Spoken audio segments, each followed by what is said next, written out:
My name is Rola Hoteit, and this is my base career spotlight interview.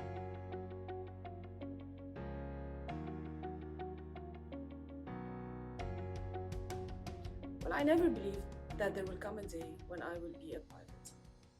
It all started as a challenge. I was a math student studying at the American University in Beirut when a friend of mine walked into the math department carrying a newspaper that had an ad that Middle East Airlines, our national carrier, was recruiting pilots, both males and females. He was being very sarcastic, and he said that he believes women cannot even drive cars. So, how is it possible for them to fly planes? I got so intimidated and I challenged him. I told him, you know what, let's both apply for this career and we will see who will pass. Well, now, 25 years after that challenge, nowadays I fly planes and he does not. I went back to college. I went back to the American University of Beirut, and that was because my father, he had me made him a promise that I will finish my degree after I become a pilot. And I finished my degree in mathematics. And then afterwards, I also applied for a master's degree in philosophy. And that's what I'm working on right now. I still have my thesis to finish, and I will get my master's degree. I believe raising two kids, going back to university, and being a professional pilot are some of the achievements that I'm really proud of. The best advice I received throughout my career was never to take anything personal. Well, being the only female pilot in Lebanon, I had many people who made fun of me and several who felt insecure when I was the captain on board.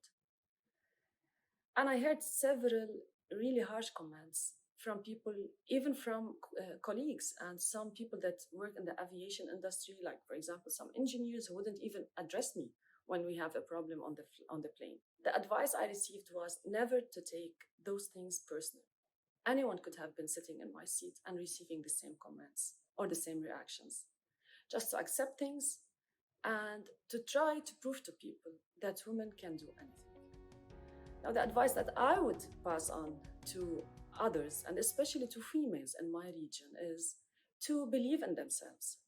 And especially, I would like to give the advice to men to believe in the women in their families, their sisters, their mothers, their daughters, even their friends, and to encourage them. Just give them the same opportunities that men have. And believe me, they can do, let's not say better, at least they can do as good as men can.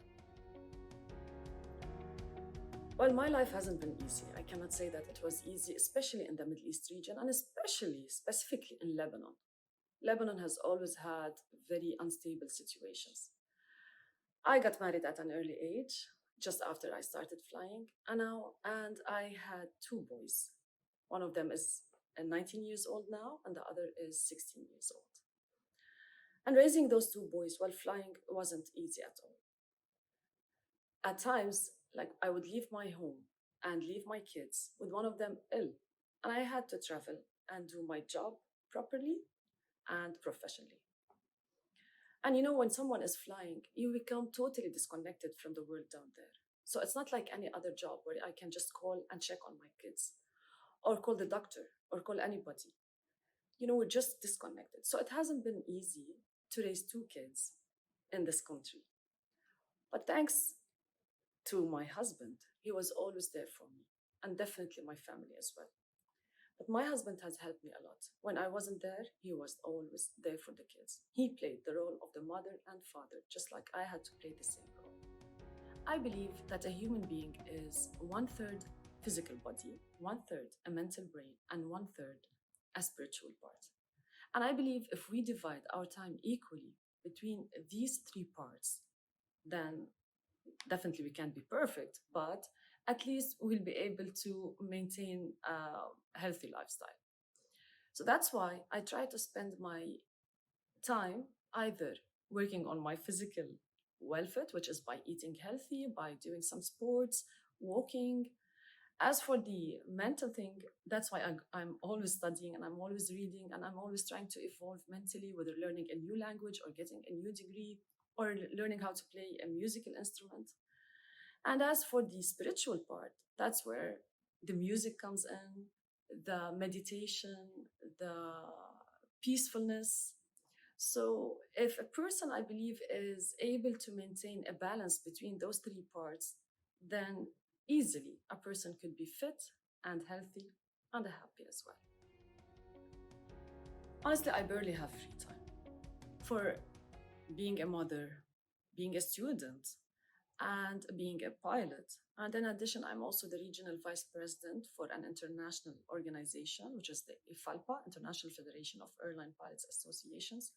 And I try to work a lot on gender equality and on women rights in my region. So I barely have free time. But if like I get to have some free time, I would definitely spend it reading or with the kids if they accept to give me some of their time because they're always busy, just as busy as I am. If I am to have dinner with only two people, then definitely I would choose my two children. There's nothing better and happier and more fulfilling than having a dinner with my two children and seeing how mature and how wise they have grown up to be and how they have evolved throughout their teenager years and their childhood. But if I am to choose two persons outside my family, then I would go for Aristotle and Newton. I believe because of these two men, we are now experiencing and living the technology and advancements because of those two persons. And I would really love to have dinner with them and to have a chat.